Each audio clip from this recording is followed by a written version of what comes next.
कोपरगाव तालुक्यातील चांदे कसारे गावच्या कर्तव्यदक्ष पोलीस पाटील मीराताई गोरक्षनाथ रोकडे या अत्यंत कर्तव्यदक्ष आणि प्रामाणिक अधिकारी होत्या। त्यांनी नेहमी जनतेची सेवा प्रथम ठेवली। हृदयविकाराच्या झटक्याने त्यांचं वयाच्या 57व्या वर्षी अकाली निधन झाल्याने संपूर्ण पोलीस दलाला मोठा धक्का बसला असल्याची प्रतिक्रिया कोपरगाव तालुका ग्रामीणचे पोलीस निरीक्षक संभाजी गायकवाड यांनी केली आहे। कर्मवीर शंकरराव काळे सहकारी साखर कारखान्याचे माजी संचालक, आरोग्य क्षेत्रातील अभ्यासू व्यक्तिमत्व डॉक्टर गोरक्षनाथ रोकडे यांच्या पत्नी मीराताई रोकडे या मितभाषी, शांत, संयमी होत्या। महिला कर्मचाऱ्यांसाठी आदर्श होत्या। अवघड परिस्थितीतही त्या हसतमुखाने कर्तव्य बजावत असायच्या। त्यांच्या जाण्याने पोलीस विभागाची मोठी हानी झाली। कर्तव्य बजावताना कधीही मागे पाहिले नाही। महिला सुरक्षा आणि गावातील कायदा सुव्यवस्था राखण्यात त्यांचा मोठा वाटा होता। त्यांचं निधन ही भरपाई न होणारी हानी आहे। त्यांच्या कार्याला आम्ही सलाम करतो।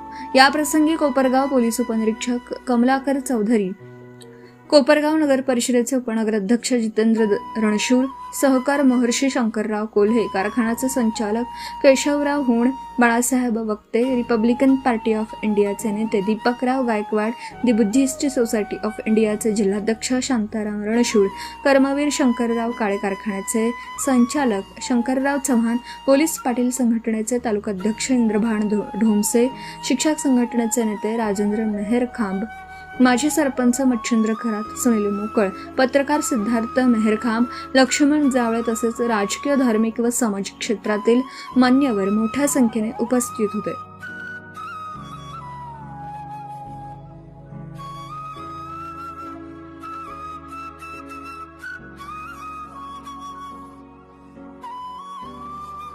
अहिल्यानगर जिल्हा पोलीस दलाच्या वतीनं पोलीस पाटलांना मी हे भावपूर्ण श्रद्धांजली अर्पण करतो।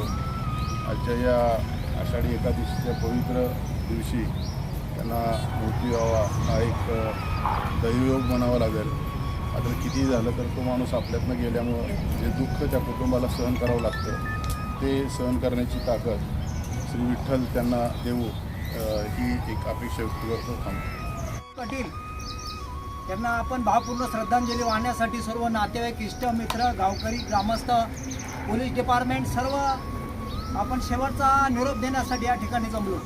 माणूस किती दिवस जगला, परंतु तो कसा जगला आणि जगताना त्यांनी काय काय केलं याला फार महत्त्व दिलं आहे। आणि म्हणून आमची भगिनी हे आता आदर्श अशा पद्धतीनं काम करणारी आमची भगिनी, कोणी दवाखान्यात आल्यानंतर त्याची विचारपूस करणं, ताणल्याची ताण, भुकेल्याची भूक जाणणारी आमची भगिनी, आणि अशी भगिनीनं आपल्या सगळ्यांचा निरोप कमी वयामध्ये घ्यावा यासारखी दुःखदी बाब कोणती नाही आहे।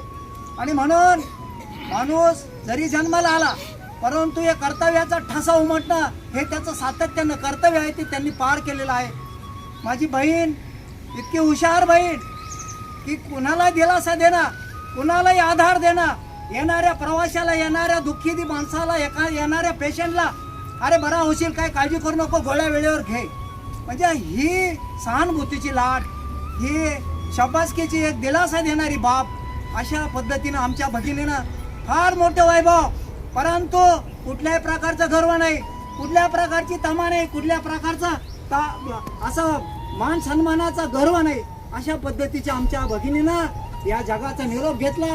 आमच्या भगिनीचा खऱ्या अर्थानं आदर्श घेण्यासारखा आहे। डॉक्टर जरी नसेल तरी डॉक्टर नाही असं नाही, या काय तुमचं काय विचारपूस करणार हे काय सर्वांना जमत नाही। आणि म्हणून आमच्या भगिनीनं जे काम मौल्यवान केलं त्या माझ्या भगिनीला मी पाहून आदरांजली वाहतो। येथेच थांबतो। जय हिंद।